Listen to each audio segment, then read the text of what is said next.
লোকসভা নির্বাচনের পর পশ্চিম বর্ধমান জেলার কাঁকসা বনকাটি পঞ্চায়েতের বনকাটি পঞ্চায়েত এলাকার আদিবাসী পশ্চিমবঙ্গ আদিবাসী জুমিত গাওতা ও কাঁকসামূলক ভারত জাকাত মাইতি পরগনা ব্যানারে আদিবাসী সম্প্রদায়ের মানুষেরা তাদের 16 দফা দাবি নিয়ে পঞ্চায়েতে বিক্ষোভ দেখাচ্ছে।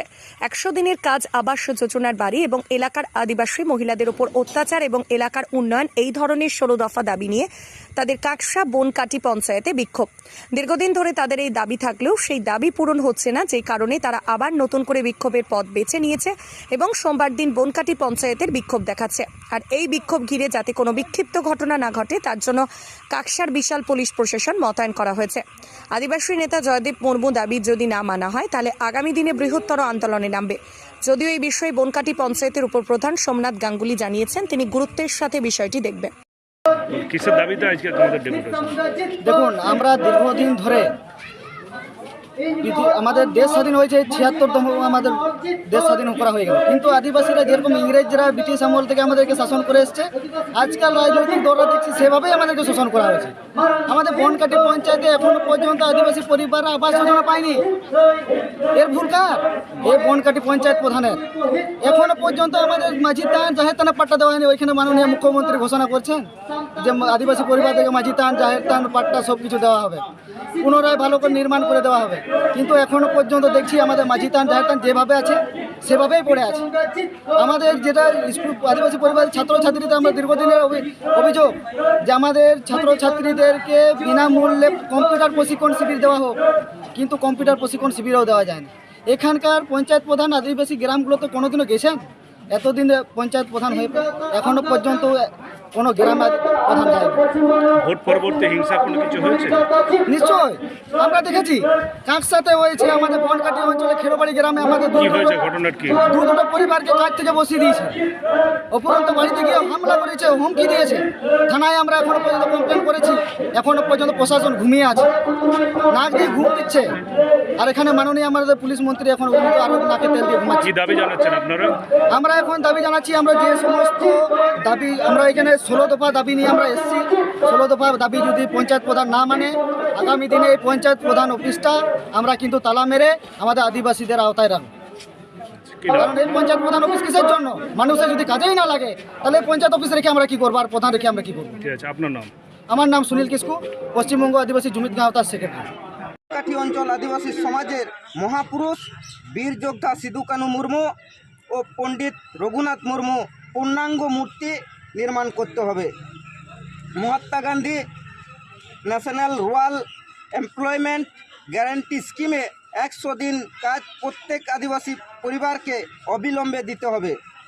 দিলীপ কিস্কু বিগত 7 মাস ধরে গড়কেল্লা খেড়োবাড়ি পাম্প হাউসে কর্মরত ছিলেন ও কারণ বশত তাকে কাজ থেকে বসিয়ে দেওয়া হয়, তাকে অবিলম্বে পুনর্বহাল করতে হবে। এবং এই বিষয়টা নিয়ে পঞ্চায়েত প্রধান মহাশয়া ইনি বললেন এই বিষয়টা 1 সপ্তাহের মধ্যে তিনি এই সুরাহা দেবেন। যদি 1 সপ্তাহের মধ্যে তিনি সুরাহা না দেন তাহলে কিন্তু এই আমাদের আজকে যেটা বিক্ষোভ সমাবেশ, এই সমাবেশটা আগামী দিনে বৃহত্তর আকারে রূপরেখা ধারণ করবে। আপনার নামটা? আমার নাম জয়দেব মুর্মু, ভারত জাকাত মাঝি পারগানা মহলের কাকসামূলক পারগানা। 16 দফা দাবি ছিল না, 16 দফা দাবি মেনে এসেছিলেন। আমাদের গেছে অলরেডি রানিং আছে, প্রোগ্রেস আছে। তাছাড়া আরও চেষ্টা করতে এবং আমাদের পক্ষে সম্ভব না, সেটা আমরা আমাদের ঊর্ধ্বতন কর্তৃপক্ষের যা আছে ওনাদেরকে জানাবো বিষয়টি। এখানে দেখলাম 100 দিনের কাজেরও একটা দাবি রেখেছে, সেইটা বিষয়ে নিয়ে কী বলবেন? সেটা নিয়ে বললাম যে আমাদের মুখ্যমন্ত্রী বলেছেন যে 50 দিনের কর্মশ্রী প্রকল্প চালু হবে, তখন কর্মশ্রী প্রকল্প চালু হবে, অবশ্যই দেওয়া হবে।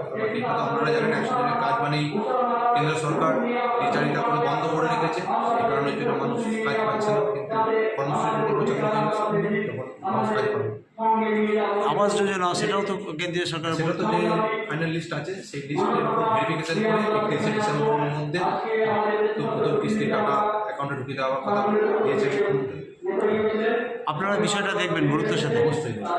আপনার নামটা? সোমনাথ গাঙ্গুলি, প্রধান বনকাটি গ্রাম পঞ্চায়েত। কি বলবেন উপপ্রধান হিসাবে? না, এরকম ঘটনা সম্পূর্ণই মিথ্যা। আমরা পঞ্চায়েত ভোট যখন থেকে শুরু হয়েছে তখন থেকে আদিবাসী শুধু না প্রত্যেকটা মানুষের যেরকম পিছিয়ে পড়া যারা আছে প্রত্যেকটা পাড়াতে পাড়াতে আমরা প্রচুর কাজ করেছি এবং তার সে সমস্ত কাজ আপনারা জায়গাতে গেলে নিদর্শন দেখতেও পাবেন প্রতিটা। যেরকম আপনাকে একদম বলি যে আমাদের ভোট বসার পরেই আমরা প্রথম আদিবাসীদের জন্য কমিউনিটি হল করেছি এবং প্রায় 40 লাখ টাকা খরচা করে সরকারের পক্ষ থেকে হল করা হচ্ছে, যাতে আদিবাসীদের যে সমস্ত বিয়ে এবং সামাজিক অনুষ্ঠান যেগুলো হয় সেগুলো ওদের তো প্যান্ডেল করার মতো হয়তো সবারই সামর্থ্য থেকে পেরে ওঠে না। সেই জন্য আমরা ডাঙালের মতো একটা জায়গা, যেটা সবথেকে বড় আদিবাসী অধ্যুষিত জায়গা, সেখানে আমরা কমিউনিটি হল করছি এবং কাজ শুরু হয়ে গেছে, প্রায় রুপ লেভেল পর্যন্ত উঠে গেছে। এরপর হয়তো ছাদ ঢালাইটা হওয়ার পরে কিছুদিন পরে কাজ কমপ্লিট হয়ে যাবে। তাছাড়াও আপনারা দেখতে পাবেন প্রতিটি গ্রাম পাড়াতে আদিবাসীদের জন্য ঢালাই রাস্তা আমরা প্রতিনিয়ত করে চলেছি এবং আপনারা দেখতে পাবেন যে আন্দারসুলির ঢোকার মতো যে কী অবস্থা ছিল, আন্দারসুলি থেকে যে আমাদের মলানদিঘি রোডটা আছে সেটাতে প্রায় 93 লক্ষ টাকা খরচা করে আমরা কাজ করেছি সরকারের পক্ষ থেকে এবং তার সঙ্গে প্রতিটি আদিবাসী পাড়াতেই ঢালাই রাস্তা হয়েছে। শুধুমাত্র নাম উল্লেখ করলে ভুল হবে, যেমন আমাদের গ্রাম, আমার পঞ্চায়েতের পক্ষে যতগুলো আছে আন্দারসুলি, জামডোবা, বাগানপাড়া, মাঝপাড়া, নারকেলডাঙ্গা, বসুধা, জয়রামপুর, ডাঙ্গাল, রঘুনাথপুর, তেলিপাড়া, বনগ্রাম, প্রত্যেকটা আদিবাসী কাজ আমরা কন্টিনিউ করে চলেছি এবং তারই সঙ্গে আপনারা দেখতে পাবেন সোলার লাইট দেওয়া হয়েছে আদিবাসীদের ধর্মীয় স্থানগুলোতে, যেরকম মাঝি থান এরকম যে ধর্মীয় স্থানগুলোতে আছে সেগুলো সোলার লাইটের ব্যবস্থা করা হয়েছে। তার সঙ্গে স্ট্রিট লাইট ব্যবস্থা করা হয়েছে যাতে রাস্তাঘাটে অন্ধকার না হয়, মানুষ মা বোনেরা ভালোভাবে যাতায়াত করতে পারে নিরাপদে এবং তার সঙ্গেই কমিউনিটি টয়লেট করা হয়েছে পাড়ায় পাড়ায়, যাতে তারা বাইরে শৌচকর্ম করতে না যায়। শুধু কমিউনিটি টয়লেট নয়, তার সঙ্গে ইন্ডিভিজুয়ালও টয়লেট করা হয়েছে, প্রতিটি বাড়িতে বাড়িতে করা হচ্ছে এবং চলছেও কাজ। তার সঙ্গে আপনাকে জানিয়ে রেখে আরও যে সেচ নালা করা হয়েছে আমাদের আদিবাসীদের চাষবাসের কৃষিকার্যের সুবিধার জন্য, পুকুর কাটানো হচ্ছে, সোলার সাবমার্সিবল করা হচ্ছে মাঠে, যাতে তারা কৃষিকার্য সুন্দরভাবে করতে পারে। আমাদের নারকেলডাঙ্গা, মাঝপাড়া, বাগানপাড়া এই দিকটাতে 6টা সোলার সাবমার্সিবল অলরেডি হয়েছে এবং তেলিপাড়াতে ওখানে বোরিংয়ের কাজ চলছে। ঠিক আছে, আমরা প্রতিনিয়ত কাজ চলছে। তাছাড়াও যেগুলো সরকারি প্রকল্প আছে, আমাদের মাননীয় মুখ্যমন্ত্রী মমতা ব্যানার্জি যে সরকারি প্রকল্পগুলো আছে, জয় জোহার, আদিবাসী শিল্পীদের ভাতা এবং প্রতিটা মা বোনেদের তো লক্ষ্মী ভাণ্ডার আমরা সবটাই জানেন, প্রতিটা কাজ সুষ্ঠুভাবে একদম দুয়ারে সরকার থেকে শুরু করে ক্যাম্প করানো এবং আদিবাসী পাড়ায় পাড়ায় গিয়ে এখন আমাদের প্রত্যেকটা ভাতার জন্য নেওয়া হচ্ছে, যাতে মা বোনেদের আসতে কষ্ট হচ্ছে বলে পঞ্চায়েতে আমরা সেই পাড়ায় পাড়ায় আদিবাসী পাড়াতে পাড়াতে গিয়ে ক্যাম্প করছি, যাতে একদম সঠিক তথ্য আমরা তুলে নিয়ে আসতে পারি এবং তারা সঠিক। কাঁকসা থেকে পরিতোষ শীলের রিপোর্ট, সোজা কথা নিউজ পূর্ব।